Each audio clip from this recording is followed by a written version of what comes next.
I welcome you all back to our channel, and this is Advocate Frederick. We will be covering 50 multiple choice questions as part 1 of 50,000 multiple choice questions. You might wonder whether if it is possible for us to clear 50,000 multiple choice questions in one session. Obviously not. So we will be covering it in multiple parts with consistency, focus, and determination. You'd be able to crack the preliminary examination of your judicial service or civil judge examination conducted in your state. நீங்க TNPSC civil judge எக்ஸாம்க்கு prepare பண்றீங்களாகட்டும், or you might be preparing for your Kerala Judicial Service exam.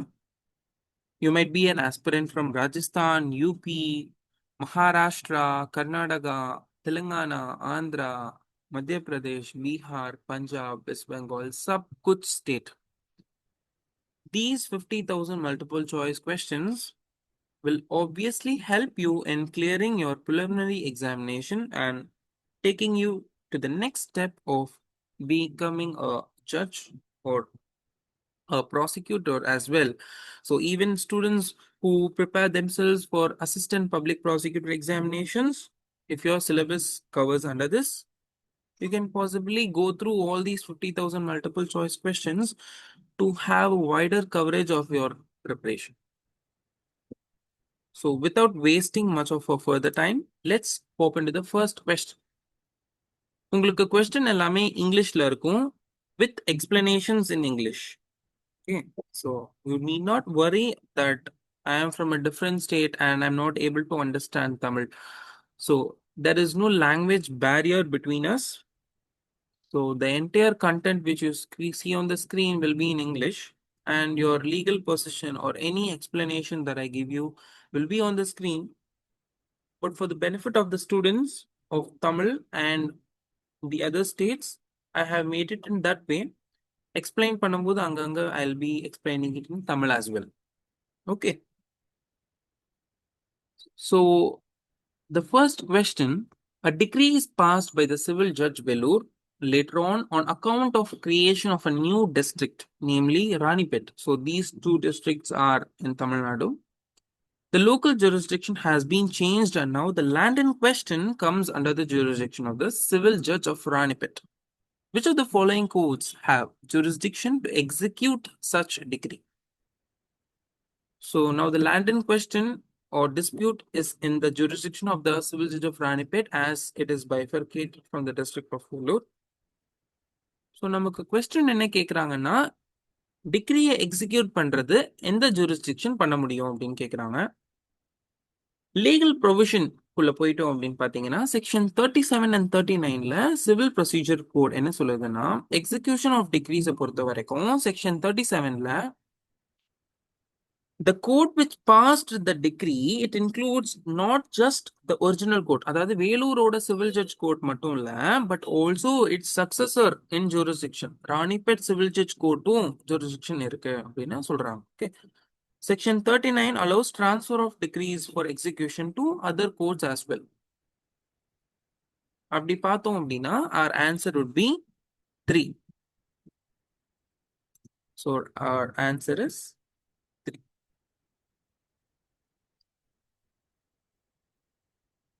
Next question. Which of the following statement is not correct with regard to the payment of delivery under the Sale of Goods Act of 1930? In the statement தப்புன்னு கேட்டிருக்காங்க. Unless otherwise agreed, delivery of goods and payment of the price are concurrent conditions. Delivery of goods sold may be made by doing anything which the parties agree shall be treated as delivery or which has the effect of putting the goods in the possession of the buyer or of any person authorized to hold them on his behalf. 3. A delivery of part of goods in progress of the delivery of the whole has the same effect for the purpose of passing the property in such goods as a delivery of the whole, but a delivery of part of the goods with an intention of severing it from the whole does not operate as a delivery of the remainder. So Sale of Goods Act 1930 பொறுத்த வரைக்கும் all these statements are correct. Fourth statement, apart from any express contract, the seller of goods is bound to deliver them without waiting the buyer to apply for the delivery. The fourth statement is wrong. So students from Tamil Nadu, you might think Sale of Goods Act 1930 நமக்கு syllabusல இல்லையே, or any other student from any other state, you might not have Sale of Goods Act 1930 in your syllabus for your preliminary examination or mains examination, whatever might it be. You cannot say that Sale of Goods Act of 1930 is not in your syllabus because in your prelims examination, you might not have a question on it. But in your mains examination, when writing a judgment, you might you should have the help of Sale of Goods Act of 1930 to comprehend certain aspects because there are questions which I have personally seen and attempted wherein Sale of Goods Act of 1930 has been incorporated to write your judgment or explain by using these points to your judgment. So it will be obviously helpful for you at the mains, that is the descriptive part of your examination, as well as when you become a judge. Obviously, you are going to use these statements in comprehending the judgment or giving justice. So you need to know all these things. நான் வந்து உங்களுக்கு sale of goods act of 1930 கொஸ்டின்ல பாட்டை add பண்ணியிருக்கேன் அப்படின்றதுக்கு reason இன்னும் multiple acts வந்து உங்களுக்கு டிஎன்பிசி சிலபஸ்ல ஒரு அதர் ஸ்டேட் எக்ஸாம்ஸ்ல இல்லாம இருக்கும். ஆனா ஒரு சில ஸ்டேட் எக்ஸாமினேஷன்ஸ்ல, ஃபார் எக்ஸாம்பிள் ராஜஸ்தான் எக்ஸாமினேஷன்ஸ், பீகாரோட சிலபஸ்ல உங்களுக்கு வந்து சேல் ஆஃப் குட்ஸ் ஆக்ட் இருக்கு. ஸோ அந்த ஸ்டூடெண்ட்ஸும் கண்டிப்பா ஹெல்ப்ஃபுல்லா இருக்கணும் அப்படின்ற விதத்துல I have covered all those questions as well. ஓகேவா? இந்த மாதிரி கொஸ்டின்ஸ் வருது அப்படின்னா உங்களுக்கு ஃபோக்கஸ் எதுல இருக்கணும் அப்படின்றத நீங்க யோசிச்சு பார்த்துக்கோங்க. So the answer is 4 here. Next question. According to the provisions of the Hindu Minority and Guardianship Act of 1956, who is the natural guardian of an adopted son who is a minor? The adoptive father, after him the adoptive mother, the adoptive mother, after him the adoptive father, among the adoptive father or mother on whose instance the adoption was made, the natural guardianship will always remain with the natural guardians. Answer வந்து பாத்தீங்கன்னா 1. The adoptive father and after him the adoptive mother.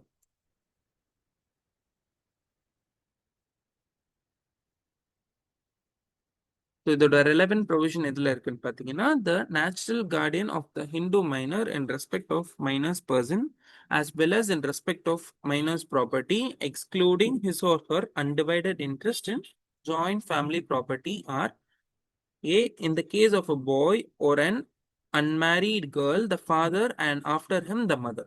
ஓகேங்களா?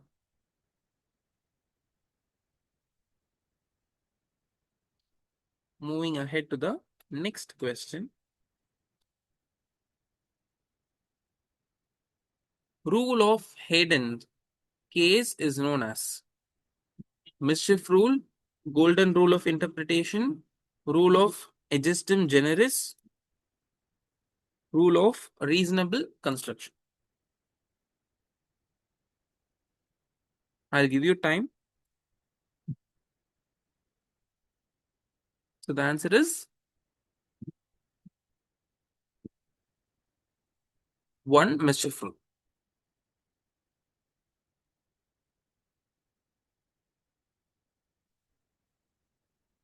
So mischief rule அப்படின்னா என்ன அப்படின்னு பார்க்கணும்ல.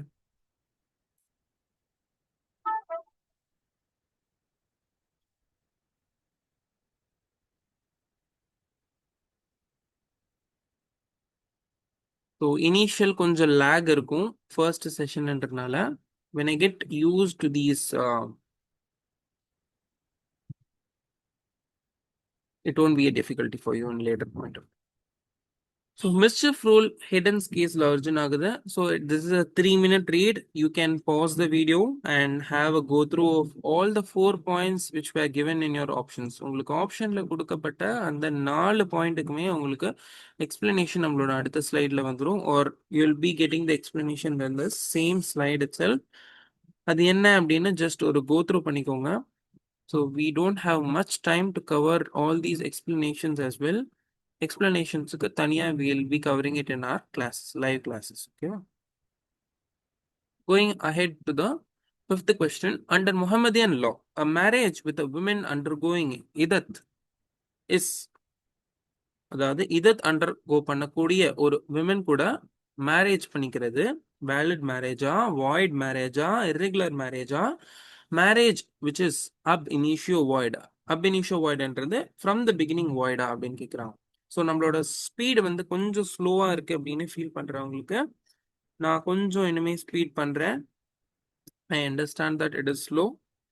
இனிஷியலாக வேகமாக first கொண்டு போக வேணாம் அப்படின்றதுனால தான் ஸ்லோவாக எடுத்துட்டு இருக்கேன். ஸோ ஃபர்ஸ்ட் இதத் அப்படின்னா நம்ம என்னன்னு புரிஞ்சுக்கணும். இதத் அப்படின்றது முஸ்லிம் பர்சனல் லால இருக்கக்கூடிய ஒரு mandatory waiting period for a women. இதை வந்து எப்போ அப்சர்வ் பண்ணணும்னா, ஒரு ஹஸ்பண்ட் ஆர் அவரோட ஹஸ்பண்ட் டிவோர்ஸ் பண்ணதுக்கு அப்புறம் இல்லை இறந்துட்டாங்க அப்படின்னா உடனே அந்த விமன் மேரி பண்ணிக்க முடியாது முஸ்லிம் பர்சனல் லா படி. She has to wait for a certain period of time. இந்த பீரியடை it ensures there is no confusion about the paternity if she is pregnant, and also serves as a time of mourning or transition. அதாவது ஒரு marriage முடிஞ்சு அந்த மேரேஜ்ல husband இறந்துட்டாரு இல்ல divorce ஆயிட்டாரு அப்படின்னா, மேபி டிவோர்ஸ் ஆகிறதுக்கு முன்னாடியோ இல்ல வந்து ஹஸ்பண்ட் இறக்கிறதுக்கு முன்னாடியோ பிரெக்னன்சி கண்டிஷன்ஸ் ஏதாவது ஏற்பட்டிருந்தது அப்படின்னா, பெட்டர்னிட்டி யாரு, அப்பா யாரு அப்படின்ற கன்ஃபியூஷன் அந்த குழந்தையோட இறந்ததுக்கு அப்புறம் இல்ல டிவோர்ஸ் ஆனதுக்கு அப்புறம் அந்த கப்பலோட அப்பா யாரு அப்படின்ற தெரியறதுல கன்ஃபியூஷன் வந்துடக்கூடாது அப்படின்ற காரணத்துக்காக ஒரு வெயிட்டிங் பீரியட் அப்படின்னு விடுவாங்க. அந்த பேரு தான் இதத். இந்த இதத்துக்கு முன்னாடி, இந்த இதத் வெயிட்டிங் பீரியடுக்கு முன்னாடி ஒரு மேரேஜ் நடந்துருச்சு அப்படின்னா அந்த மேரேஜ் என்ன மேரேஜ் அப்படின்னு கேக்குறாங்க. அவ்வளவுதான். It is an irregular marriage. So irregular மேரேஜ்னா என்ன அப்படின்னா, அந்த மேரேஜோட லீகல் பொசிஷன் எப்படி இருக்கும்னு பாத்தீங்கன்னா, a marriage with a woman undergoing idat is considered an irregular. Muslim personal law படி இத ஃபசித் அப்படின்னு சொல்லுவாங்க. It is not void ab initio, but becomes valid if the irregularity, that is completion of idat, is removed. No legal consequence like maintenance or inheritance unless it is later validated. Next question. Sixth. For the purpose of the Limitation Act of 1963, a suit is instituted in the case of a claim against a company which is being owned up by the court. owned upன்றது மூடிட்டாங்கன்னு அர்த்தம். ஓகேங்களா? இப்போ கம்பெனியை வந்து மூடிட்டாங்க, ஒரு சியூட்டை வந்து institute பண்றாங்க against a claimant. Limitation act என்ன சொல்லுது அப்படின்னு தான் கேட்டிருக்காங்க. So the claimant first sends in his claim to the official liquidator. The claim is accepted by the official liquidator. The official liquidator took cognizance of the claim sent to him by the claimant. The official liquidator issues notice to the opposite party. So the answer வந்து 1. அதாவது the claimant first sends in his claim to the official liquidator. So Limitation Act 1963ல இந்த concept எப்படி சொல்லியிருக்காங்கன்னா, when a suit is considered to be instituted, ஆரம்பிச்சிட்டாங்க ஒரு suit அப்படின்னா, is crucial because it determines whether the claim is within the limitation period or not. When a company is undergoing court order winding up, all the claims against it might be submitted to the official liquidator. ஒரு court இந்த company மூட போறாங்க அப்படின்னா எல்லா கிளைம்ஸுமே official liquidator கிட்ட submit பண்ணணும். அவரு தான் என்ன பண்ணுவாரு, டெட்ஸ் எல்லாத்தையும் மேனேஜ் பண்றாரு. அதாவது கடன் லைபிலிட்டிஸ் எல்லாத்தையுமே அவர் தான் மேனேஜ் பண்றாரு. யார் யாருக்கெல்லாம் செட்டில் பண்ணணுமோ அவருக்கெல்லாம் செட்டில் பண்ணணும் அப்படின்ற பொறுப்பு அவருக்கு இருக்கு. ஸோ அந்த ரெஸ்பான்சிபிலிட்டியின் காரணமா அஃபிஷியல் லிக்விடேட்டருக்கு கம்பெனியை வைண்ட் அப் பண்ணும்போது அவர்கிட்ட எல்லா டாக்குமெண்ட்ஸையும் சப்மிட் பண்ணணும், எல்லா கிளைம்ஸையும் சப்மிட் பண்ணணும். So as per the legal interpretation, The suit is considered instituted for limitation purposes when the claim is filed or submitted to the official liquidator. This protects the claimant's rights with the limitation period, regardless of when the liquidator processes it. Next question. Under the provisions of Section 133 of Code of Civil Procedure 1908, which amongst the following is not entitled for exemption from personal appearance? நேர்ல கோர்ட்டுக்கு வந்து appear ஆகணும் அப்படின்னு இந்த 4 பேர்ல யாரு exempted அப்படின்னு கேக்குறாங்க. வைஸ் பிரசிடென்ட் எக்ஸம்டடா, prime minister, minister of states, deputy speaker of house of people. So obviously நமக்கு தெரியும் prime minister, vice president, ministers இவங்க 3 பேரும் they are exempted from personal appearance. Not entitled அப்படின்னும் போது the deputy speaker of the house இவரு வந்து he is entitled to appear. But practice படி பாத்தீங்கன்னா he is also not entitled to. So section 133 என்ன சொல்லுதுன்னா exemption from personal appearance in court இந்த dignitaries-க்கு கொடுக்குறாங்க. President, Vice President, Prime Minister, Speakers of both houses, Ministers, Union and State, Judges, Governors. இவங்களுக்கு exempt பண்றாங்க personal appearance-ல இருந்து. However, Section 33 does not include Deputy Speaker. Section 33-ல Deputy Speaker include பண்ணல. But அவரு ஆட்டோமேட்டிக்காவே he is personally exempted from appearing. Section 133ல கொடுத்திருக்காங்களா இல்லையான்னு மட்டும்தான் இந்த கொஸ்டின் கேக்குது. பட் டெபுட்டி ஸ்பீக்கர் அப்பியர் ஆகணுமா அப்படின்னு கேட்டா he is also automatically exempted from personal appearance. So உங்களுக்கு பொதுப்படையா யாரெல்லாம் ஸ்போர்ட்ஸ்ல இருந்து அப்பியர் ஆக எக்ஸம்டட்னு கேட்டா 4 பேருமே எக்ஸம்டட் தான். பட் 133 கீழன்னு பாத்தீங்கன்னா டெபுட்டி ஸ்பீக்கரை இன்க்ளூட் பண்ணல. ஓகேங்களா? Which of the following statement is not correct with regard to primary evidence? First, primary evidence-ல பொறுத்த வரைக்கும் எந்த ஸ்டேட்மெண்ட் தப்புன்னு கேட்டிருக்காங்க. ஸோ பிரைமரி எவிடன்ஸ்னா என்னன்னு ஃபர்ஸ்ட் உங்களுக்கு தெரிஞ்சது அப்படின்னாலே ஆட்டோமேட்டிக்கா உங்களுக்கு இந்த ஆன்சர் பண்றதுக்கு ஹெல்ப்ஃபுல்லா இருக்கும். ஸோ பிரைமரி எவிடன்ஸ் அப்படின்னா ஃபர்ஸ்ட் என்னன்னு பார்த்துடலாமா? செக்ஷன் 57 ஆஃப் பாரதிய சாக்ஷ்ய அதிநியாயம் 2023, அதாவது புது இந்தியன் எவிடன்ஸ் ஆக்ட். ஓகேங்களா? நியூ லாஸ் 3 கிரிமினல் லாஸ் நியூவா எடுத்துட்டு வந்தாங்க. அந்த 3 கிரிமினல் லாஸ்ல வந்து இந்தியன் எவிடன்ஸ் ஆக்ட்க்கு பதிலா பாரதிய சாக்ஷ்ய அதிநியாயம் 2023 அப்படின்னு எடுத்துட்டு வந்தாங்க. அதுல செக்ஷன் 57 என்ன சொல்லுதுன்னா primary evidence is similar to the old section 62 of the Indian evidence act but includes modern provisions for digital evidence. So digital பீரியட்ல இருக்கிறோம் நம்ம. ஸோ டிஜிட்டலா நிறைய தப்புகள் நடக்குது. ஸோ எவிடன்ஸ் அப்படின்னு பொறுத்த வரைக்கும் டிஜிட்டல் எவிடன்ஸையும் இன்க்ளூட் பண்ணலாமா பண்ண வேணாமா அப்படின்னு கீ பாயிண்ட்ஸ் நமக்கு இதில் கொடுத்துருக்கோம். So primary evidence means the document it self produce before the court for inspection. இதை ஒரு லைன் கொடுத்துட்டாங்க. So it includes the documents executed in several parts. Each part is primary evidence. Documents executed in counterparts. So several parts la கொடுத்தது primary evidence. Counterparts ஆ கொடுக்கறதும் primary evidence. Each counterpart is primary evidence as against the party executing it. Documents made by a uniform process. Example, printing, lithography, photography. இது எல்லாமே primary evidence in its own content. Documents made by a uniform process அப்படின்னு சொல்லுவாங்க இதை. Next லாஸ்டா பார்த்தா electronic or digital records stored simultaneously or sequentially in multiple files இதையும் primary எவிடன்ஸா இந்த புது பாரதிய சாக்ஷ்ய அதிநியாயம் அப்படின்ற இந்த ஆக்ட்ல கொண்டு வந்திருக்கோம். Now let's revisit the option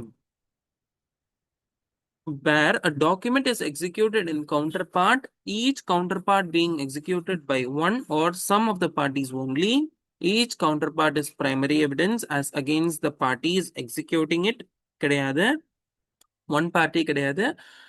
So where a number of documents are all made by one uniform process third point la பார்த்தோம், but full point correct ஆன்னு பார்க்கணும். As in the case photography பார்த்தோம் fourth point la. Each is primary evidence of the contents of printing, lithography or of the rest. இதுவுமே include பண்ணியிருக்காங்க. third point la, and even if they are all copies of common original, they are primary evidence of the contents of the original. So in the last point பாத்தீங்களா, and even if all the copies are of a common original, இந்த point மட்டும் நமக்கு கொடுக்கப்படல புது ஆக்ட்ல, ஆனா பழைய ஆக்ட்ல இருந்தது. So possibly answer வந்து second option தான் உங்களுக்கு answer.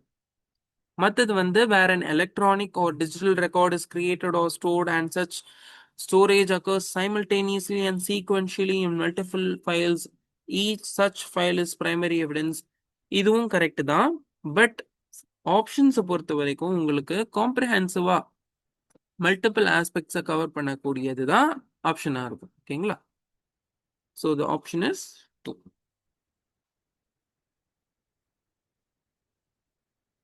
In determining the amount of any compensation awarded under Section 21 of the Specific Relief Act 1963, the court shall be guided by the principles specified in. So, Specific Relief Act 1963ல section 21ல compensation award பண்ணுவாங்க. இந்த award பண்ணும்போது எந்த பிரின்சிபல்ஸை guide பண்ணி court வந்து award பண்ணணும் அப்படின்னு பார்த்தீங்கன்னா, section 73 of the Indian contract act of 1872. So section 73 என்ன சொல்லுதுன்னா, compensation for loss or damage caused by breach of contract. Only direct and foreseeable losses are recoverable. Remote or indirect losses are not compensable. 10th question. Under the provisions of the Registration Act of 1908, a will made be presented or deposited for registration. Time limit என்னன்னு பார்த்தீங்கன்னா, எந்த டைம்ல வேணாலும் registration present பண்ணணும். ஓகேவா? registration act. So section 27 read with sections 40 and 41 of Registration Act of 1908 என்ன சொல்லுதுன்னா, the law regarding registration of a will is as follows. A will may be presented for registration at any time. So there is no time limit prescribed. 11th question.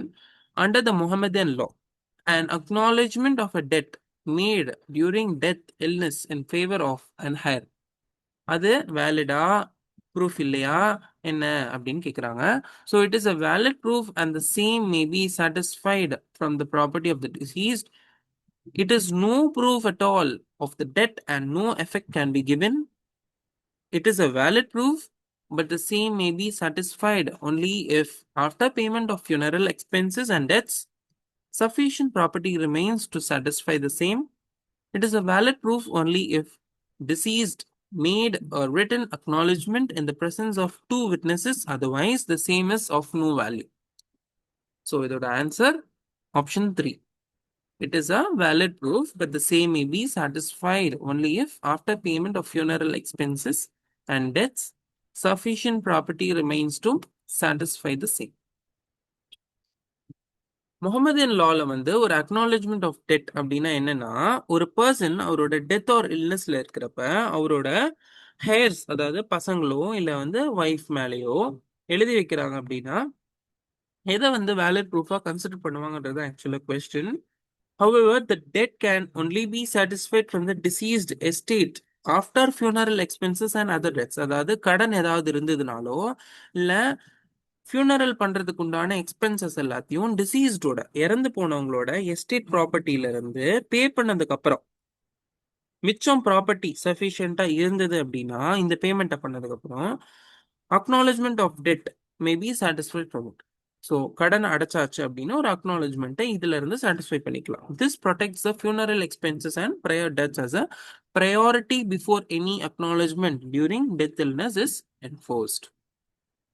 Under the provisions of the Transfer of Property Act of 1882, unless there is something repugnant in the subject or context, immovable property. So, Transfer of Property Actல 1882ல immovable propertyனா என்ன அப்படின்னு கேட்குறாங்க. So இது நாலில் எது correct? அவ்வளோதான். It includes standing timber. It includes standing timber and growing crops. It includes standing timber, growing crops and grass. It does not include standing timber, growing crops and grass. So, unless there is something repugnant in the subject or context அப்படின்னு கொடுத்துருக்காங்க. So immovable ப்ராப்பர்ட்டியோட டெஃபினேஷன்ல transfer of property ஆக்டுக்கு கீழே டெஃபினேஷன்ல அப்படியே என்ன கொடுத்துருக்காங்களோ அந்த லைன் அப்படியே எழுத சொல்றாங்க. ஸோ இதோட கரெக்ட் ஆப்ஷன் பார்த்தீங்க அப்படின்னா 4. It does not include standing timber, growing crops, and grass. So section 3 clause subclause 26ல transfer of property act 1882ல immovable property என்னன்னு சொல்றாங்கன்னா it includes land, benefits arising out of land, and things attached to the earth or permanently fastened to anything attached to the earth. Standing timber, growing crops, grass are generally considered movable property unless they are agreed to be part of the immovable property or the context indicates otherwise. So இது மூணையும் movable ப்ராப்பர்ட்டியை consider பண்ணுது unless and otherwise agreed by the parties as immovable property. அதாவது அவங்க போட்ட கான்ட்ராக்ட்லயே இதெல்லாம் immovable property அப்படின்னு அவங்களே அக்ரி பண்ணியிருக்கணும் ரெண்டு பார்ட்டியும். அப்படி பண்ணியிருந்தாங்கன்னா மட்டும்தான் அவங்க அதை இம்மூவபிள் ப்ராப்பர்ட்டியா கன்சிடர் பண்ணிக்கலாமே தவிர ட்ரான்ஸ்ஃபர் ஆஃப் ப்ராப்பர்ட்டி ஆக்டுக்கு கீழே செக்ஷன் 3 கிளாஸ் சப் கிளாஸ் 26ல அது இம்மூவபிள் ப்ராப்பர்ட்டி கிடையாது. It is a movable property. 13th question. Which of the following writs means quashing an order passed by a lower court that was without jurisdiction or against the principles of natural justice? ஒரு lower court pass பண்ண ஒரு ஆர்டரை மொத்தமா quash பண்றது எந்த principle of natural justice கீழே வருது? அதாவது ஆர்டிகல் 32 கீழேயும் ஆர்டிகல் 226 கீழேயும் ரிட்ஸ் ஃபைல் பண்ணலாம் அப்படின்னு நமக்கு எல்லாருக்குமே தெரியும். தெரியல அப்படின்னா சுப்ரீம் கோர்ட்டுக்கு கீழே சுப்ரீம் கோர்ட்ல ஆர்டிகல் 32க்கு கீழே ரிட் ஃபைல் பண்ணலாம். அதே மாதிரி ஆர்டிகல் 226 ஆஃப் த இந்தியன் கான்ஸ்டிடியூஷனுக்கு கீழே ஹை கோர்ட்ல ரிட் ஃபைல் பண்ணலாம். ஸோ இந்த ரிட் எதுக்கு ஃபைல் பண்றோம் அப்படின்னா நம்மளோட ஃபண்டமெண்டல் ரைட்டு இல்ல லீகல் ரைட் பாதிக்கப்பட்டது அப்படின்னா ரிட் ஃபைல் பண்ணுவோம். சுப்ரீம் கோர்ட் பொறுத்த வரைக்கும் பாத்தீங்கன்னா லீகல் ரைட்டோ இல்ல ஃபண்டமெண்டல் ரைட்டோ பாதிக்கப்படுதுன்னா சுப்ரீம் கோர்ட்ல ரிட் ஃபைல் பண்ணலாம். ஆனா ஹை கோர்ட்டை பொறுத்த வரைக்கும் உங்களுக்கு ஃபண்டமெண்டல் ரைட்ல இன்ஃப்ரிஞ்ச்மெண்ட் இருக்குன்னா மட்டும்தான் உங்களுக்கு ஹை கோர்ட்ல அதாவது அண்டர் ஆர்டிகல் 226 ஃபைல் பண்ண முடியும். ஸோ இதெல்லாமே பேசிக்ஸ். கான்ஸ்டிடியூஷன் எம்சிக்யூ பார்க்கும்போது நான் இதை உங்களுக்கு ஆர்டிகல் 32 226 கீழே வரும்போது உங்களுக்கு இன்னுமே டீட்டெயிலாக எக்ஸ்பிளைன் பண்றேன். இந்த கொஸ்டின் பொறுத்த வரைக்கும் லோவர் கோர்ட் பாஸ் பண்ண ஆர்டரை குவாஷ் பண்ணணும் அப்படின்னா எந்த principle of natural justice apply ஆகுதுன்னு பார்த்தீங்கன்னா சர்ஷியரரி. ஓகேவா? சர்ஷியரி. ஸோ சர்ஷியரரி அப்படின்னா என்னன்னு தெரியணும். அதை தாண்டி நமக்கு கொடுத்துருக்க 4 ஆப்ஷன்ல இருக்கிற 4 ஆப்ஷன்ஸும் என்னென்னு நமக்கு தெரியணும். ஓகேங்களா? ஸோ ஃபர்ஸ்ட் ஹெபியஸ் கார்பஸ் அப்படின்னா என்னன்னா யூ ஷால் ஹாவ் த பாடி. ஒருத்தங்களை ராங்ஃபுல்லா டீடைன் பண்ணியிருக்காங்க இல்ல இம்ப்ரிசன் பண்ணியிருக்காங்க அப்படின்னா அவங்கள நம்ம பார்க்கணும் இல்ல அவங்களோட உடம்ப நம்ம பார்க்கணும். உடம்ப பார்க்கணும்னா என்ன? அவங்கள நம்ம பார்க்கணும். அவங்க ஒருவேளை இறந்திருந்தாங்க அப்படின்னாலுமே அவங்களோட உடல் நமக்கு கிடைக்கணும். ஸோ கோர்ட் கிட்ட அவங்கள நம்ம பார்க்கணும் இல்ல அவங்களோட உடல் நமக்கு கிடைக்கணும் அப்படின்ற அவங்க இறந்துட்டாங்களா இல்லையான்னு தெரியாது. ஸோ அவங்கள நம்ம பார்க்கணும் அப்படின்றதுக்காக யூ ஷால் ஹாவ் த பாடி அப்படின்ற ஹேபியஸ் கார்பஸ் பெட்டிஷன் ஃபைல் பண்ணுவோம். கோர்ட் வந்து போலீஸ் அத்தாரிட்டிக்கு அதாவது கவர்மெண்ட்டுக்கு ஆர்டர் பண்ணுவாங்க இந்த பர்சனை கண்டுபிடிச்சு எடுத்துட்டு வாங்க அப்படின்னு சொல்லி. So the police will immediately act to find the person. அடுத்தது மேண்டமஸ் வி கமாண்ட். மேண்டமஸ்ன்றது வி கமாண்ட். ஸோ ஒரு கவர்மெண்ட் அத்தாரிட்டி இருக்கக்கூடிய ஒரு அஃபீஷியலோ இல்லை ஒரு பப்ளிக் கார்பரேஷன் இவங்களுக்கு ஸ்டேட் அப்படின்னு சொல்லப்படக்கூடிய இந்தியன் பீனல் கோடு கீழே ஸ்டேட் அப்படின்னு என்னன்னு உங்களுக்கு சொல்லியிருப்பாங்க. ஸோ இந்த ஸ்டேட் உங்களுக்கு கான்ஸ்டிடியூஷன்லயும் ஸ்டேட்னா யாருன்னு சொல்லியிருப்பாங்க. இந்த ஸ்டேட்ன்ற கான்செப்டுக்கு கீழே வரக்கூடிய பப்ளிக் அத்தாரிட்டி யாரா வேணாலும் இருக்கட்டும் இல்ல ஒரு ஆஃபீஸரா இருக்கட்டும் இவங்க கிட்ட இருந்து லாஃபுல்லா வரக்கூடிய ஒரு அத்தாரிட்டியான ஒரு ஸ்டேட்மெண்ட் ஆர் ஆர்டர் வரணும். ஆனா வரல அப்படின்னா கோர்ட் மூலியமா பெர்ஃபார்மன்ஸ் ஆஃப் பப்ளிக் டியூட்டி அப்படின்னு போட்டு court we command. So public commands to give the order. The court commands to give the order of a failed statutory duty that the officers have to perform. ஓகேவா? So third one பார்த்தீங்கன்னா quo warrant. By what authority? ஒரு authority ஒரு government public authority அவங்களோட legal position use பண்ணி ஒரு order release பண்ணியிருக்காங்க. இல்லை அந்த கவர்மெண்ட் அத்தாரிட்டி ஒரு பொசிஷன்ல இருக்காங்க, ஒரு வேலையிலயோ ஒரு பொசிஷன்லயோ பப்ளிக் ஆஃபீஸ்ல இருக்காங்க. அவங்க எந்த அத்தாரிட்டிக்கு கீழே அந்த பப்ளிக் ஆஃபீஸ்ல அந்த பர்சனை வச்சிங்க அப்படின்னு இண்டிவிஜுவல்ஸுக்கு கோர்ட்ல கோ வாரண்டோ அப்படின்ற அந்த நேச்சுரல் ஜஸ்டிஸ் பிரின்சிபல் மூலியமா கேஸ் ஃபைல் பண்ண முடியும். கோர்ட்டை அண்டர் வாட் அத்தாரிட்டி அப்படின்ட்டு கவர்மெண்ட்டுக்கு ஒரு கொஸ்டின் ரைஸ் பண்ணும், பதில் அளிக்கணும். அதை பொறுத்து அவர் அந்த அத்தாரிட்டியில லீகல் ஆஃபீஸ்ல இருக்கலாமா இருக்கக்கூடாதா அப்படின்னு லீகாலிட்டியை ஜட்ஜ் பண்ணுவாங்க. Fourth one certiorari. இது என்னன்னு பாத்தீங்கன்னா to be performed.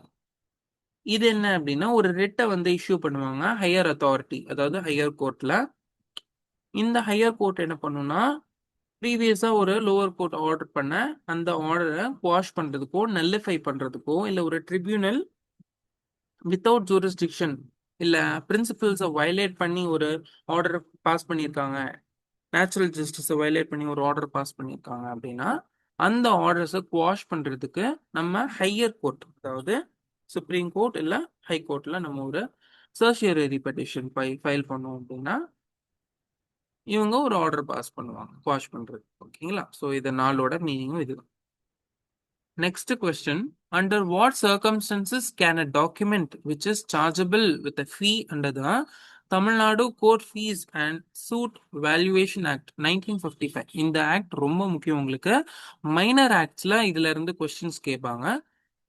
So it can be filed or exhibited in any court, including the High Court, without payment of the fee or without payment of any amount, an amount not less than that indicated as chargeable under this said act.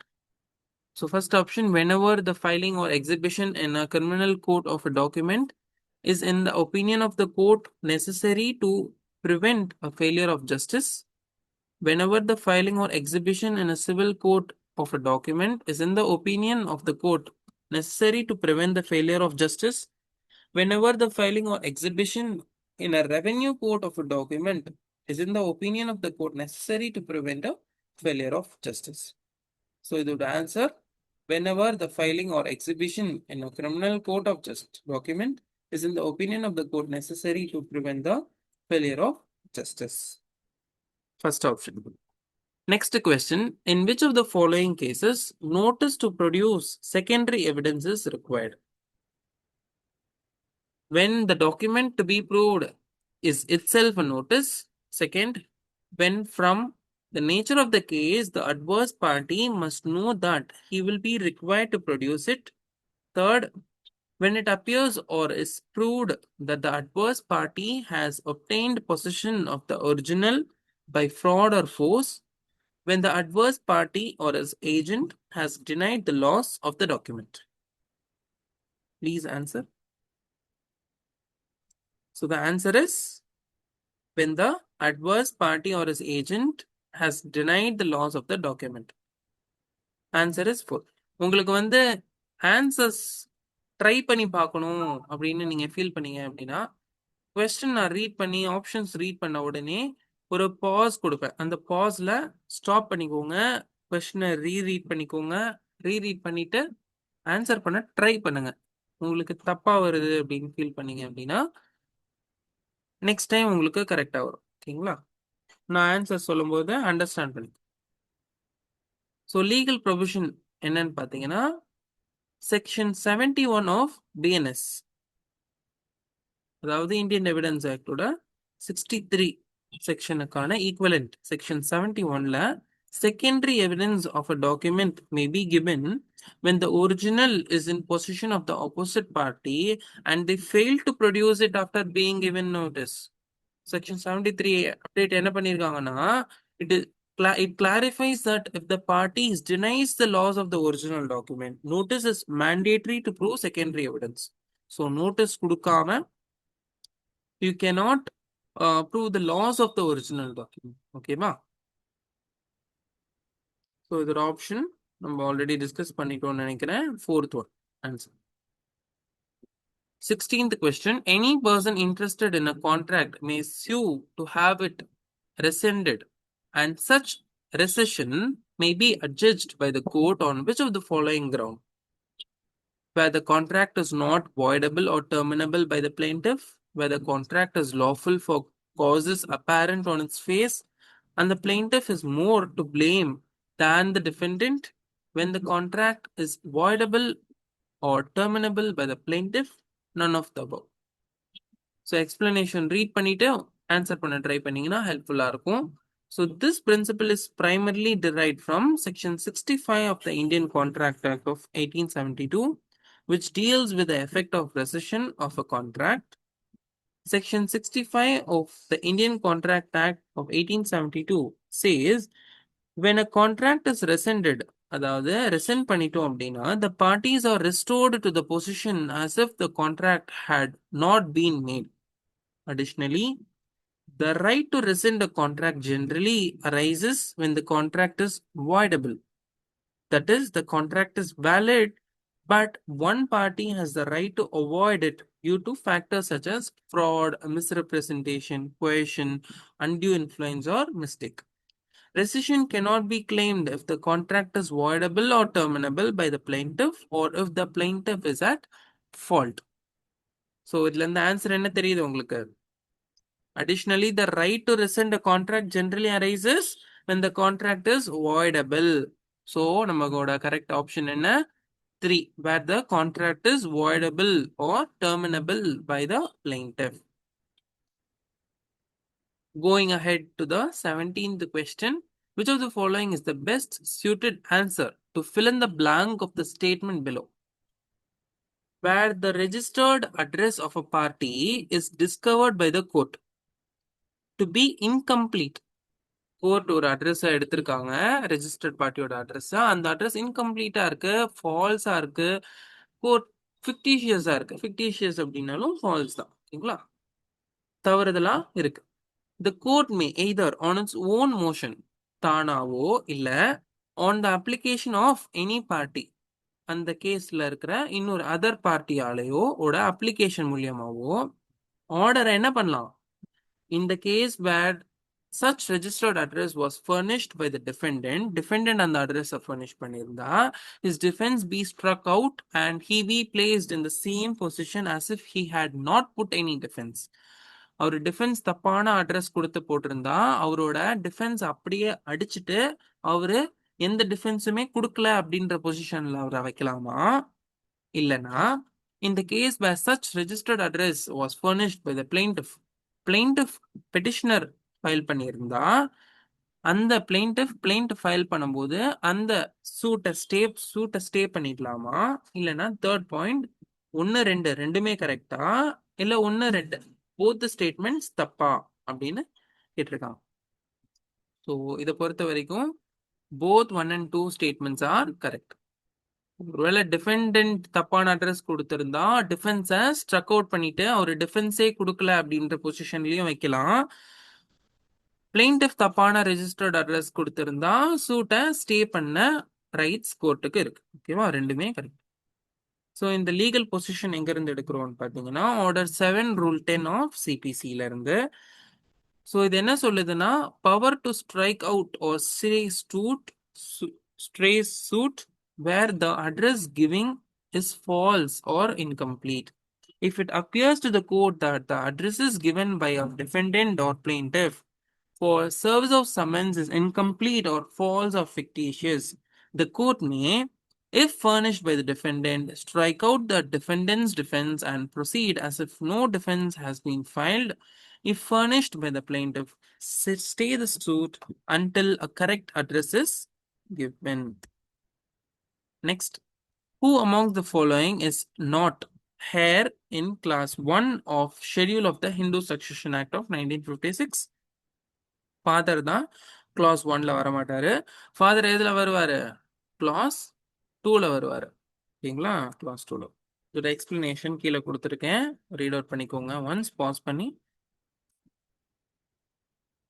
Which of the following statement is correct with regard to the provision regarding submission of resignation by a judge of a Supreme Court of India? So ஒரு supreme court judge அவரோட resignation கொடுக்கணும் அப்படின்னா யார்கிட்ட கொடுக்கணும் அப்படின்றத பத்தி தான் கேட்டிருக்காங்க. இதுல எந்த ஸ்டேட்மெண்ட் கரெக்ட்னு கேட்டிருக்காங்க. So a judge of a Supreme Court may by writing under his hand addressed to the president resign his office, இல்ல சீஃப் ஜஸ்டிஸ் கிட்ட அட்ரஸ் பண்ணணுமா, இல்ல வந்து ஓப்பன் கோர்ட்ல வந்து கோர்ட் ஹார்ஸ்ல ரிசைன் பண்ணணுமா, இல்ல வந்து சென்ட்ரல் கவுன்சில் ஆஃப் மினிஸ்டர்ஸ் அவங்க கிட்ட ரிசைன் பண்ணணுமா அப்படின்னு 4 ஸ்டேட்மெண்ட் கொடுத்துருக்காங்க. இதுல உங்களுக்கு ஃபர்ஸ்ட் ஸ்டேட்மெண்ட் பிரசிடென்ட் கிட்ட கொடுக்கணும். இது எதுல மென்ஷன் பண்ணியிருக்காங்கன்னா constitution of India article 124 subclause 4ல வந்து உங்களுக்கு தெளிவா a judge of the Supreme Court may resign his office by writing under his hand addressed to the president அப்படின்னு கொடுத்துருக்காங்க. ஸோ பிரசிடென்ட் தான் he is the constitutional head, ஓகேவா, and he is also the appointing authority of a Supreme Court judge. So அவர்கிட்டயே தான் நம்ம வந்து கொடுக்குறோம். So ஜட்ஜை வந்து எப்படி சூஸ் பண்றாங்க? How is the Supreme Court judge chosen? Is it through Judicial Appointments Commission or is it through a collegium system of comprising of judges? தெரிஞ்சவங்களுக்கு heads off. It is through collegium of judges. நடுவில் வந்து judicial appointments commission அப்படின்னு constitutional amendment act மூலியமா கொண்டு வந்தாங்க.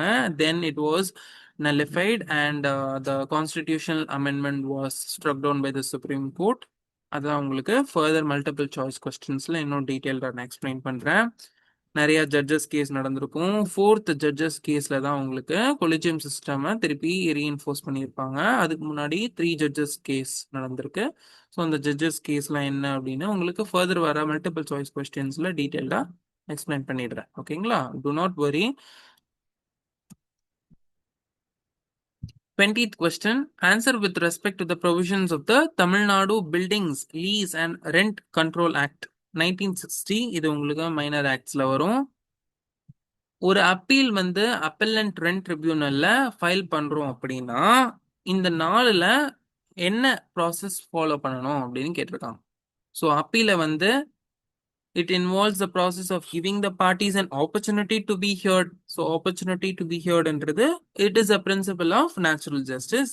So அந்த opportunity கொடுக்கணுமா, and making further inquiries if necessary before deciding the appeal. Second, it should be appealed within a period of 180 days from the date of the order passed by the rent tribunal, illa within a period of 1 year from the service of notice of appeal on the respondent, within a period of 1 year from the date of the order passed by the rent tribunal. So the answer is 1. ஓகேங்களா? So opportunity to be heard இருக்கணும். Decide பண்றதுக்கு முன்னாடி எந்த விதமான time பீரியடையும் Tamil Nadu building lease and rent control act கொடுக்கல. ஓகேங்களா? Time period எதுவும் இல்லை. ஸோ இந்த Tamil Nadu buildings lease and rent control act 1960 அப்படின்றது பழைய ஆக்ட். ஓகேங்களா? இப்போ நமக்கு வந்து ரெண்ட் ஆக்ட் வந்து புதுசா ஒரு ஆக்ட் வந்துருச்சு. ஸோ ஈவன் தென் பழைய ஆக்ட்ஸ்ல இருந்தும் கொஸ்டின்ஸ் வரும். ஓகேங்களா? இப்போ புதுசா பாரதிய பிஎன்எஸ் அதுக்கப்புறம் சுரக்ஷா சன்ஹிதா இதெல்லாம் வந்துருச்சு அப்படின்றதுனால நமக்கு சிலபஸ்ல வந்து இந்தியன் பீனல் கோடோ இல்லை கிரிமினல் ப்ரொசீஜரல் கோடோ இந்தியன் எவிடன்ஸ் ஆக்டோ இல்லாம போயிருமான்னு கேட்டீங்கன்னா இல்லவே இல்லை. உங்களுக்கு அந்த ஆக்டும் இருக்கும், இந்த ஆக்டும் இருக்கும். ஆல்மோஸ்ட் சிலபஸ் உங்களுக்கு இன்க்ரீஸ் தான் ஆகுமே தவிர கம்மி ஆகாது. இது வந்துருச்சு அப்படின்றதுனால அதை ரிமூவ் பண்ணிடுவாங்க அப்படின்னால உங்களுக்கு சிலபஸ்ல எக்ஸ்ட்ராவா படிக்கிற மாதிரி தான் இருக்கும். ரெண்டுத்தையும் படிச்சு வச்சிருக்கணும். ரெண்டுத்துல எது வேணாலும் கேட்பாங்க கிரிமினல் லாஸ் பொறுத்த வரைக்கும். அதே மாதிரி தான் இதுவும் ரெண்ட் ஆக்ட் புதுசா வந்துருச்சு அப்படின்றதுனால பழைய லீஸ் அண்ட் ரெண்ட் கண்ட்ரோல் ஆக்ட்ல இருந்து கொஸ்டின்ஸ் வராதுன்னு இல்லை. பழைய ஆக்ட்ல எப்படி இருந்ததுன்னு கேட்கலாம். Under the Tamil Nadu Buildings Lease and Rent Control Act of 1960, the act does not prescribe a specific fixed time frame within which an appeal filed before the appellate rent tribunal must be decided. Instead, the procedure focuses on ensuring natural justice by giving the parties an opportunity to be heard. So, relevant provision பார்த்தீங்கன்னா section 29 appeals-க்கு 30 procedure of appellate tribunal. Fair hearing இருக்கணும். So இதை ஒரு 1 minute read பண்ணிக்கோங்க pass பண்ணி. Next question 21. Under the provisions of the Transfer of Property Act of 1882, sale means, சேல்னா என்ன அப்படின்னு கேட்டிருப்பாங்க. இந்த மாதிரி தான் கேட்பாங்க.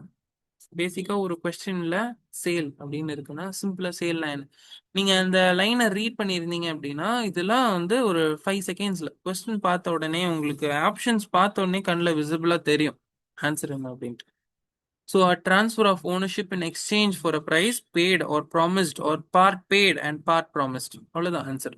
ஸோ பார்த்த உடனே உங்களுக்கு part paid part promised ownership in exchange of a price paid இந்த டேர்ம்ஸ்லாம் உங்களுக்கு பார்த்த உடனேவே அண்டர்ஸ்டாண்ட் ஆயிடும். ஆனா உங்களுக்கு கன்ஃபியூஸ் பண்ற மாதிரி ஃபர்ஸ்ட் 3 ஆப்ஷன்ஸ் இருக்கு. ஸோ ஃபர்ஸ்ட் 3 ஆப்ஷன்ஸ்ல என்ன கொடுத்துருக்காங்கன்னா ஃபர்ஸ்ட் ஆப்ஷன்ல price paid but it does not include the price which has been promised அப்படின்னு கொடுத்துருக்காங்க. ஸோ உங்களுக்கு பார்ட்லி பேட் பார்ட்லி ப்ராமிஸ்ட் அப்படின்ற வார்த்தை மட்டும் உங்களுக்கு மைண்ட்ல இருந்துச்சு அப்படின்னா ஃபர்ஸ்ட் ஆப்ஷனையும் ஃபோர்த் ஆப்ஷனையும் எலிமினேட் பண்ணிடலாம். நடுவில் இருக்கிற ஆப்ஷன் என்னன்னு பார்த்தீங்கன்னா price paid or promised but it does not include அப்படின்னு கொடுத்துருக்காங்க. So it does not include part paid and partly promised partly paid and partly promised இருக்கு. ஸோ இட் டஸ் நாட் இன்க்ளூட்னு கொடுத்துருக்காங்க. ஸோ ஆப்வியஸா நமக்கு அது தப்பு. So third option is correct. So explanation section 54 of TP ஆக்ட்ல இருக்கு சேல்னா என்னன்ட்டு அந்த லைனை ரீட் பண்ணா தெரிஞ்சிடும். உங்களுக்கு நான் இங்க ஹைலைட் பண்ணியிருக்கேன் எக்ஸ்பிளனேஷன்ல அந்த பாயிண்ட்டை மட்டும் கீவேர்ட்ஸா ஞாபகம் வச்சுக்கோங்க. சேல் டெஃபினிஷன் ஃபுல்லா மெமரைஸ் பண்ணணும்னு அவசியம் இல்லை. ஃபுல்லி பேடு ஓகேங்களா, ப்ராமிஸ்டு பிரைஸ் அதுக்கப்புறம் பார்ட்லி பேட் பார்ட்லி ப்ராமிஸ்ட் எல்லாமே அவ்வளவுதான். அடுத்தது 22. Antony sells Bablu a horse and verbally warrants him sound. Antony sound என்ன நல்லா இருக்கு அந்த ஹார்ஸ் நல்லா இருக்கு அப்படின்னு சொல்லி சொல்றாரு. Antony gives Bablu a paper in these words bought of Antony a horse of ₹500 அப்படின்னு ஒரு பேப்பர்ல எழுதி கொடுக்குறாரு. ஸோ இந்த வேர்ட்ஸ் எழுதி கொடுத்தது கரெக்டா அப்படின்னு கேட்டிருக்காங்க. ஸோ ஃபர்ஸ்ட் ஒன் வந்து Bablu cannot prove the verbal warranty. So the hours is sound அப்படின்னு சொல்லி சொல்றாரு. ஸோ இதை வந்து ப்ரூவ் பண்ண முடியாது, வேர்பல் வாரண்டி கொடுத்தது வந்து ப்ரூவ் பண்ண முடியாது பப்ளு அப்படின்னு சொல்றாங்க. ஒரு பிரச்சனை வந்தது அப்படின்னா பப்ளு may prove the verbal warranty prove பண்ணலாம். த ஹார்ஸ் சவுண்டா இருக்குன்னு தான் சொன்னாரு அப்படின்னு சொல்லி தான் இதை எழுதி கொடுத்தாரு அப்படின்னு சொல்லி ப்ரூவ் பண்ண முடியும். Verbal warranty is of no value since the fact of sale is written on a paper. பேப்பர்ல எழுதி கொடுத்தனால verbal warranty valid கிடையாது. So hence the same cannot be proved. None of the above option is correct. So verbal warranty may warranty தான் ஓகேங்களா. So it can be proved. So option 2 is correct. Pablo may prove the verbal warranty. He may prove. Section 62ல தான் அதோட legal provision இருக்கு. So ஒரு 2-3 minutes read கொடுங்க, உங்களுக்கு verbal வாரண்டினா என்னன்னு தெரிஞ்சிடும். இது எவிடன்ஸில் அட்மிசிபிளா இல்லையான்னு தெரிஞ்சிடும். ரிட்டன் கான்ட்ராக்ட்ஸ் எந்த அளவுக்கு வேலிடுன்னு தெரிய வரும். ஸோ உங்களுக்கு ஒரு டீட்டெயில்டு அண்டர்ஸ்டாண்டிங் கிடைக்கும். ஓகேவா, 2 minutes, just read it for 2 minutes.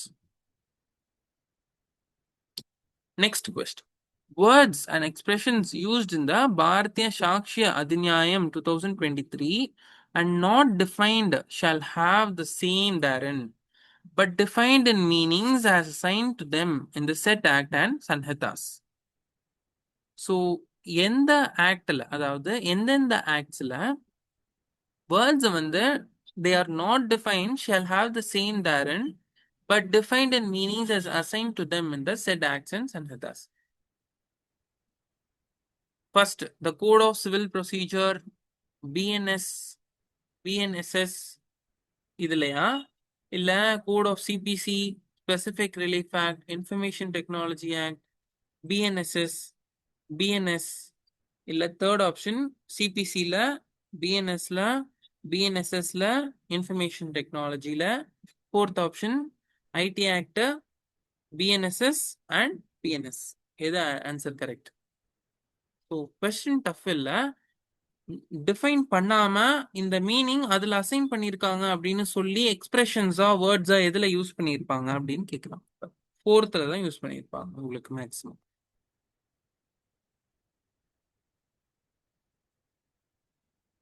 Next one, which of the following statement is correct with regard to general rule of inheritance under the Mohammedan law?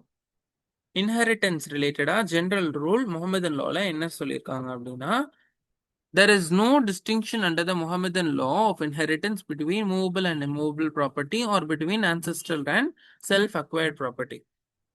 Read பண்ண உடனேவே தெரிஞ்சிருக்கும் ஆன்சர் ஃபர்ஸ்ட் ஆப்ஷன் தான் correct உங்களுக்கு. ஓகேவா? Other ஆப்ஷன்ஸையும் read பண்ணிக்கோங்க. Confuse பண்ண விரும்பல. So your first option is correct. So 2 minutes pass பண்ணி இதையும் ரீட் பண்ணிடுங்க. With regard to the provisions of second appeal under the Code of Civil Procedure 1908, which of the following statement is not correct? Second appeal shall lie to the court, High Court, from every decree passed in appeal by any court subordinate to the High Court, if the High Court is satisfied that the case involves a substantial question of law. Second appeal under Section 100 of the Code of Civil Procedure 1908 cannot be filed against any appellate decree passed ex parte. In an appeal under Section 100 of Code of Civil Procedure 1908, the memorandum of appeal shall precisely state the substantial question of law involved in the appeal. Where the High Court is satisfied that a substantial question of law is involved in any case, it shall formulate that question. So our correct option is 2. Second appeal under Section 100 of CPC cannot be filed against any appellate decree passed ex parte. So Section 100 என்ன சொல்லியிருக்காங்க அப்படின்னு கீழே கொடுத்திருக்கேன், பார்த்துக்கோங்க. Next question. Under the provisions of the Limitation Act of 1963, which of the following statement is correct with regard to acknowledgement? An application for the execution of a decree or order shall be deemed to be an application in respect of any property or right. An acknowledgement may be sufficient though it omits to specify the exact nature of the property or right. Third one, for the purpose of an acknowledgement, the word signed means signed personally and does not include signed by any agent duly authorized in his behalf. None of the above options are correct. So our answer is acknowledgement அப்படின்னா என்னன்னா, an acknowledgement may be sufficient though it omits to specify the exact nature of the property or right. Option 2 is correct. So Section 18 of Limitation Act 1963ல acknowledgement என்னன்னு சொல்லியிருப்பாங்க. ஓகேங்களா? Pass பண்ணி read பண்ணிக்கோங்க. Next at 27, under the provisions of the Transfer of Property Act of 1982, which of the following lease can be made by oral agreement? Lease, oral agreement மூலியமா எந்த lease பண்ணலாம்?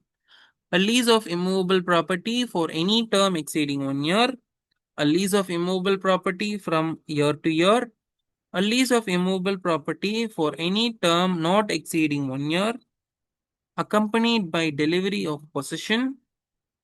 None of the above, because the lease of the immovable property cannot be made by oral agreement. So option is third one na correct. ஓகேங்களா? A lease of immovable property for any term not exceeding 1 year, accompanied by delivery of possession. இந்த மெத்தட்ல தான் lease உங்களுக்கு transfer of property act 1882ல பண்ணணும். இதோட legal position எங்க கொடுத்துருக்காங்கன்னா section 5 of transfer of property act 1882ல a lease of immovable property from year to year or for any term exceeding 1 year can only be made by a registered lease deed. However, a lease for a term not exceeding 1 year accompanied by delivery of possession can be made orally without a written contract. Next question. Leading questions na என்னன்னு simple leading questions 4 line கொடுத்துட்டு என்னன்னு கேட்டுருவாங்க. அவ்வளவு. Must not, if objected to by the adverse party, be asked in an examination in chief or in examination except with the permission of the court. Second option, must not be asked in an examination in chief or in an re-examination except with the permission of the court. Third option, must not, if objected to by the adverse party, be asked in an examination in chief except with the permission of the court, but the same may be asked in the cross-examination or re-examination.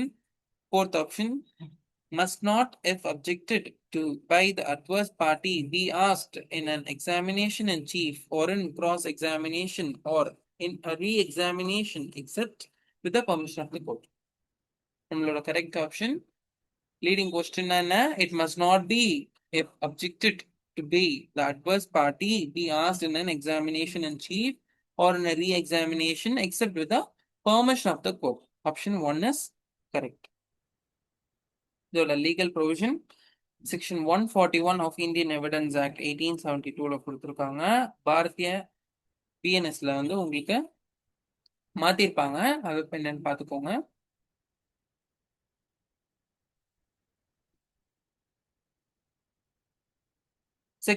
Next question 29. Vikram is an agent for the sale of goods, having authority to sell on credit. Vikram sells to Arjun on credit without making proper and usual inquiries with regard to his solvency. Later on, it reveals that Arjun was solvent at the time of such sale. அப்பனா என்ன அர்த்தம், இப்ப இன்சால்வெண்டா இருக்கும் அப்படின்னு அர்த்தம். So Vikram என்ன பண்ணணும்னு கேக்குறான். Must make compensation to his principal in respect of any loss thereby sustained, cannot be held liable for compensation to his principal in respect of any loss thereby sustained because he did it in routine. அடுத்தது third one was acting for his principal, therefore the acts done by him will be treated as if the same were done by his principal and cannot be held liable in respect of any loss thereby sustained. Fourth option, and his principal will have to share the loss equally. Correct option on the 3 was acting for his principal, therefore the acts done by him will be treated as if the same were done by the principal and he cannot be held liable in respect of any loss thereby sustained.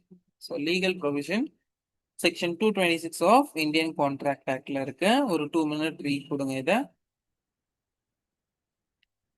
When does law of evidence come into existence? Easy. 1872. Which of the following statements is correct with respect to the Bharatiya Sakshya Adhinyayam, Indian Evidence Act oda new law BSA? It replaces the Code of Civil Procedure 1908. It was enacted to replace Bharatiya Nyaya Sanhita. It was enacted to modernize and replace the colonial era Indian Evidence Act of 1872. It came into force in July 2023, immediately after the President's assent. So correct option is option 3. According to the Bharatiya Sakshya Sanhita, Adhinyayam, the admission of evidence primarily depends on, so பிரைமரியா எவிடன்ஸோட admission எதை depend பண்ணி இருக்குன்னு கேட்குறாங்க. இது வந்து ஒரு logical question. ட்ரூத்தை டிபெண்ட் பண்ணி அட்மிஷன் இருக்கா எவிடன்ஸ்ல, எக்ஸ்பிளனேஷனா, ப்ரூஃபா, ஸ்டேட்மெண்ட்டான்னு கேட்டீங்கன்னா அட்மிஷன் பொறுத்த வரைக்கும் எவிடன்ஸை எதை பொறுத்து நம்புவாங்கன்னா ப்ரூஃப் பொறுத்து தான் நம்புவாங்க. உண்மை சொல்றோம் அப்படின்னு சொன்னா நம்பிடுவாங்களா, இல்ல எக்ஸ்பிளைன் பண்றோம்னா நம்புவாங்களா, இல்ல ஸ்டேட்மெண்ட்ஸ் கொடுக்குறோம்னா நம்புவாங்கன்னா கிடையாது. எவிடன்ஸ் ஸ்டேஜ்ல பிரைமரியா எதை வச்சு டிவைட் பண்ணியிருக்கோம் அப்படின்னா நம்மளோட ப்ரூஃப்.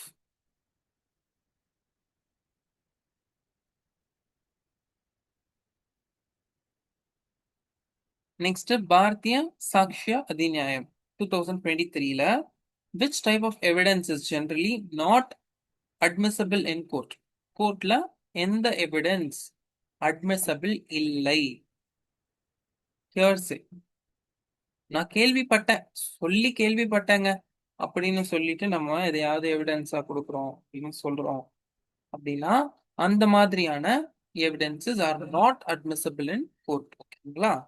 இப்போ நான் ஒரு விஷயம் உங்ககிட்ட சொல்றேன், நீங்க அதை கோர்ட்ல போய் சொல்றீங்க.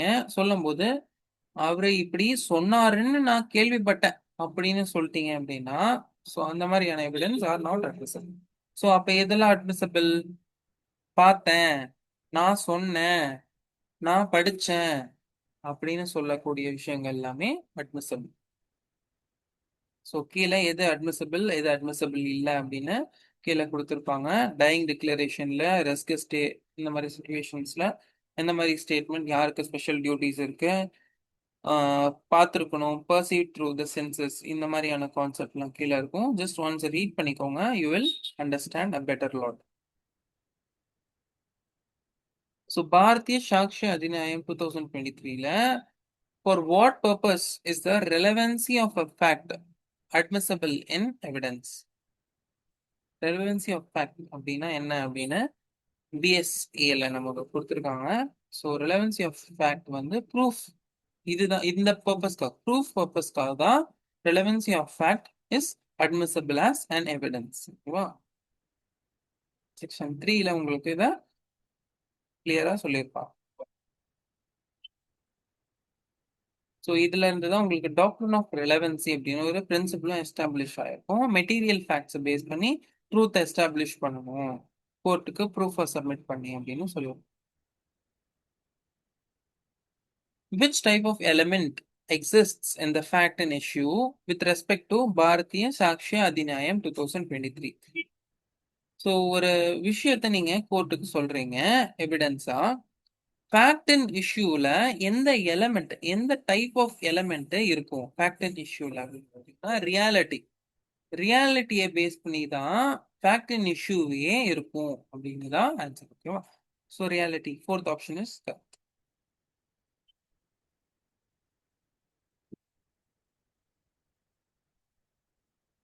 Next 36. Relevancy of fact is known as fact of law.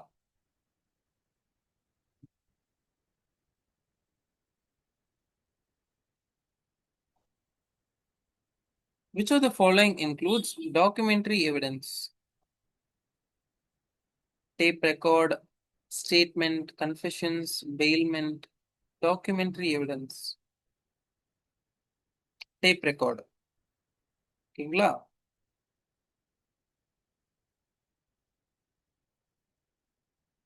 Circumstantial evidence அப்படின்னா என்ன?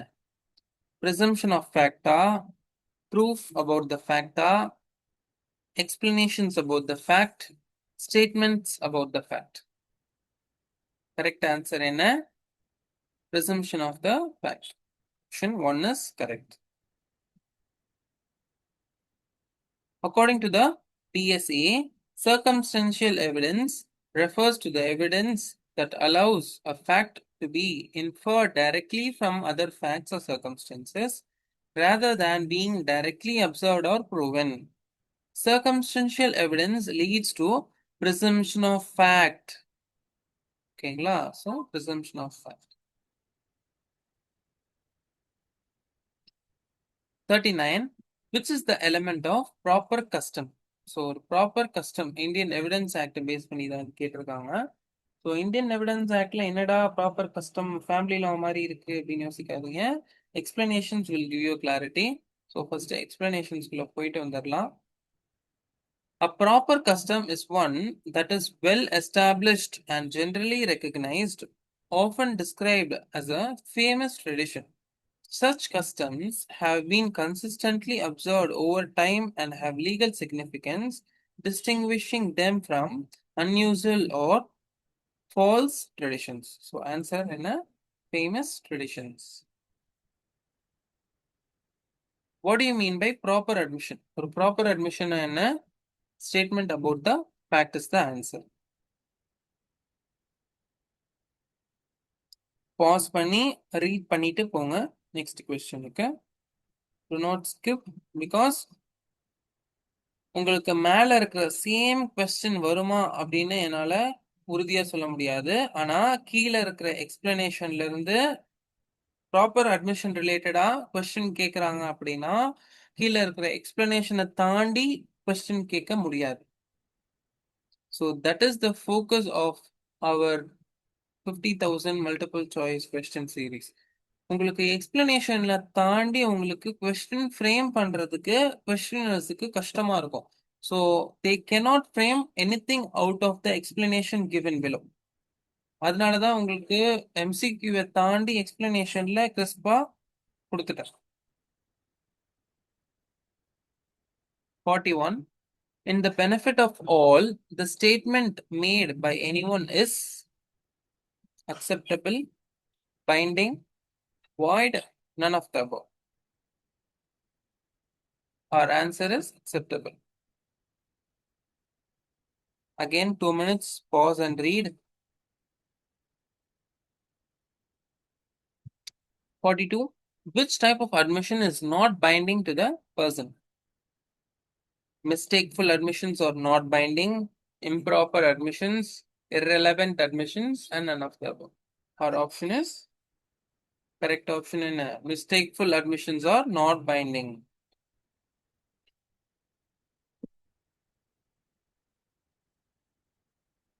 43. In which procedure confession has to be proved?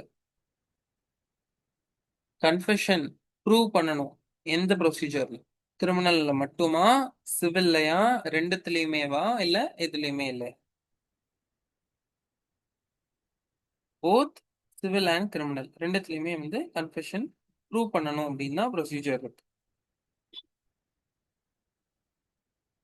Which of the following is mostly used in civil procedure? Admissions, witness, statements, evidences. இது நாலுல எதை மோஸ்டா எல்லா civil ப்ரொசீஜர்லயும் use பண்ணுவாங்க? Admissions. Option 1 is the correct option.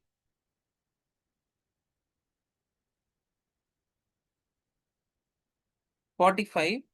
Acceptance of facts is the statement from.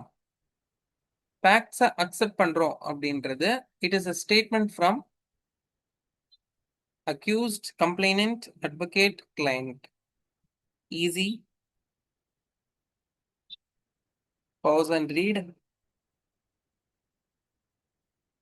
If any accused made a confession that is treated as evidence, admissions, guessing, none of the above. So guessing கண்டிப்பா இருக்காது.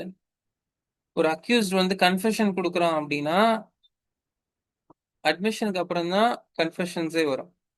அப்படி இருக்கும்போது கன்ஃபெஷனை எதா treat பண்ணுவாங்க? அட்மிஷனா treat பண்ணுவாங்களா? கிடையாதுல்ல. Guessing கிடையாது, நன் of தவும் கிடையாது. So it is an evidence.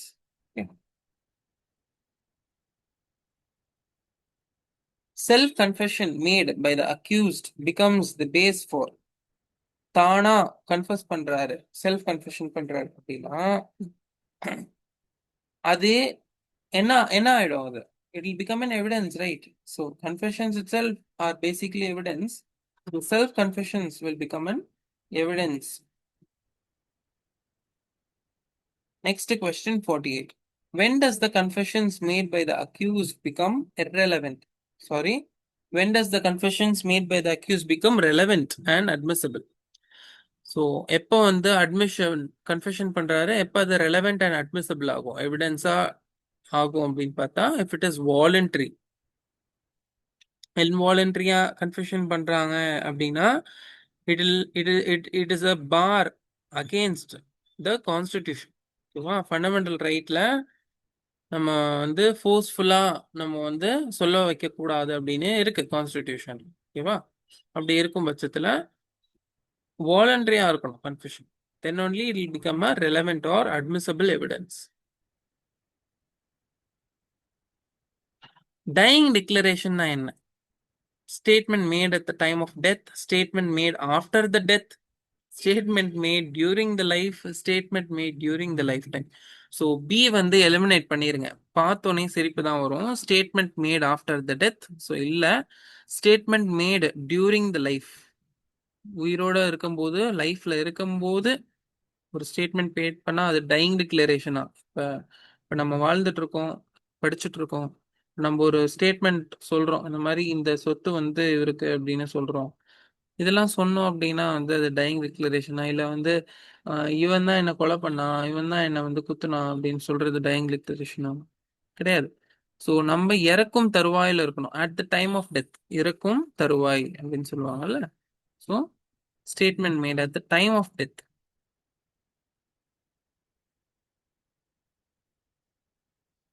50th question, last question of our part 1 session. Directive principles of state policy are contained in. DPSP எதுல இருக்கு அப்படின்னு கேட்டிருக்காங்க. ஸோ கான்ஸ்டிடியூஷன்ல வந்து we have multiple parts to the constitution. So முக்கியமான parts அப்படின்னு பார்த்தீங்க அப்படின்னா union and executive, fundamental rights, DPSP, fundamental duties, இதெல்லாமே எக்ஸிக்யூட்டிவ், இதெல்லாமே வந்து ரொம்ப முக்கியமான panchayat Raj, municipalities, article 273 A to இசட்லாம் வரைக்கும் வரும். ஸோ இதெல்லாமே வந்து ரொம்ப முக்கியமான ஒரு parts to the constitution. So இதில் வந்து டிபிஎஸ்பி எந்த பார்ட்ல வரும்னு கேட்டிங்க அப்படின்னா it comes under part 4. So part 4A வந்து உங்களுக்கு ஃபண்டமெண்டல் டியூட்டிஸ் வரும். 4A வந்து ஃபண்டமெண்டல் டியூட்டிஸ், பார்ட் 4 வந்து டைரக்டிவ் பிரின்சிபல்ஸ், டிபிஎஸ்பின்னு சொல்லுவாங்க. இது என்ஃபோர்ஸபிளான்னு கேட்டிங்கன்னா DPSPs are non enforceable in any court of law. Fundamental rights part 3 to the கான்ஸ்டிடியூஷன்ல வரும். ஓகேங்களா? So this is your homework question. Which amendment in the Indian Constitution introduced the Goods and Services Tax GST? எந்த constitution அமெண்ட்மெண்ட்ல கொண்டு வந்தாங்க அப்படின்னு கமெண்ட்ஸ்ல mention பண்ணுங்க.